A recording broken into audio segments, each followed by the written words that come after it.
It all started on a quiet Tuesday evening. Sarah was sitting in the living room, scrolling through her phone, pretending like everything was normal. Ow. Her husband Michael was in the kitchen preparing dinner. It was their usual routine, the kind of mundane evening that had become their norm after 10 years of marriage. But tonight felt different. Sarah could feel a heavy weight in the air, a tension she couldn't quite explain. She tried to push it aside, focusing on the screen in her hand. But her thoughts kept drifting back to the secret she'd been carrying. Secret she'd hidden so well for months, or so she thought. "Dinner's ready," Michael called, his voice steady but distant. Sarah looked up, forcing a smile. She got up and walked to the dining table, her heart pounding in her chest. Michael had cooked her favorite spaghetti carbonara. Normally, she would have teased him about how he always managed to overcook the bacon. Oh, God. But tonight she stayed silent, her stomach churning too much to eat. "You're quiet tonight," Michael said, his eyes fixed on her. Sarah's throat tightened. He was looking at her in a way he hadn't in years, not with affection or curiosity, but with something else. Something sharp, just tired, she mumbled, avoiding his gaze.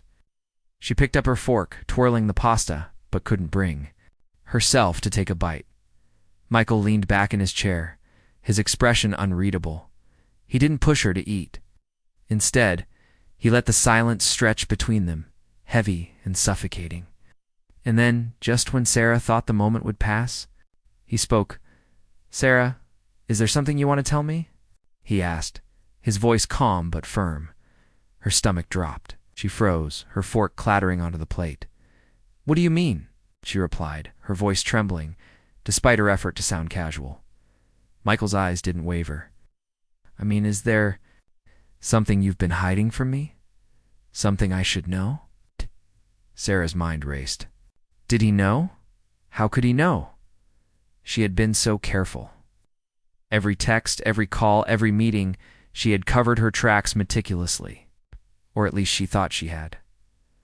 "I don't know what you're talking about," she said, forcing a nervous laugh, but her voice betrayed her shaky and uncertain. Michael's jaw tightened. He reached into his pocket and pulled out his phone. Without a word, he slid it across the table toward her. Sarah stared at it, her hands trembling as she picked it up.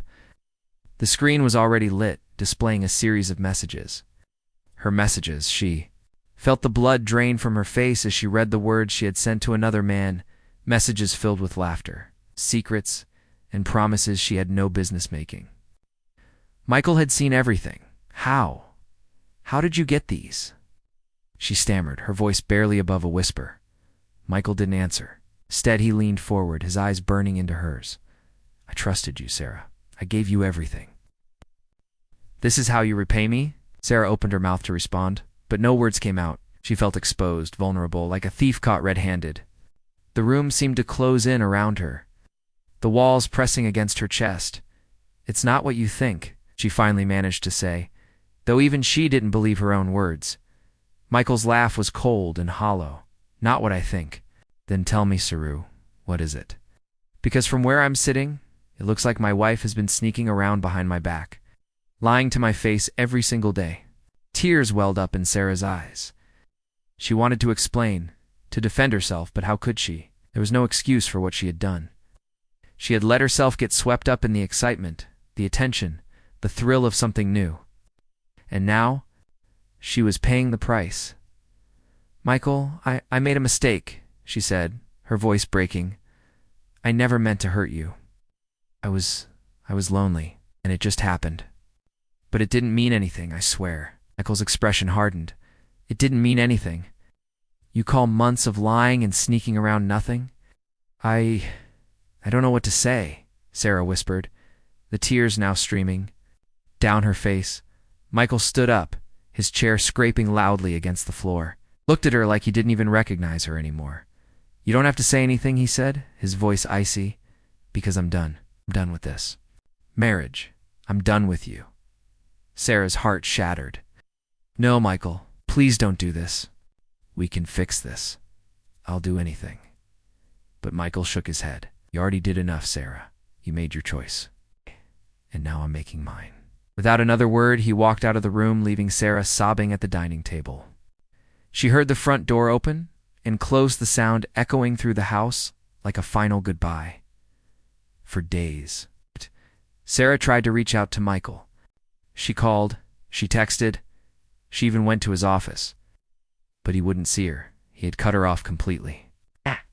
And when she finally worked up the courage to check their bank accounts, she found that Michael had withdrawn half of their savings. The man who had once promised to stand by her through anything was now gone.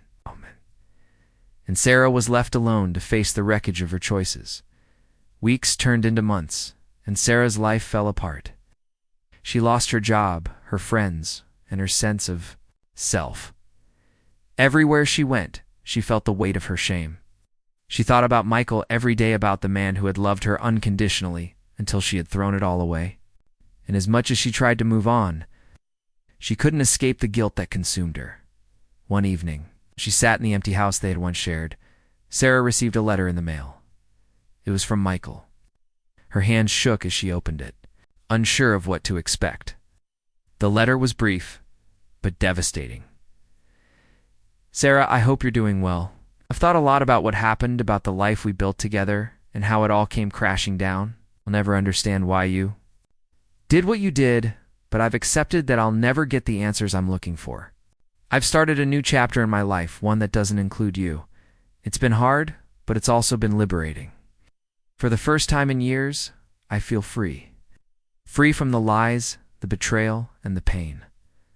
I filed for divorce. The papers should arrive soon. Please don't contact me again. I need to move forward. I hope you can find a way to do the same. Goodbye, Michael. Sarah read the letter over and over, each word cutting deeper than the last. She had lost everything: her husband, her home, her future. And as she sat there clutching the letter to her chest, she realized that she had no one to blame but herself. Michael never came back. He had walked out forever, leaving Sarah to live with the consequences of her actions. And while she would spend the rest of her life trying to make amends, she knew that some wounds could never be healed, some mistakes could never be undone.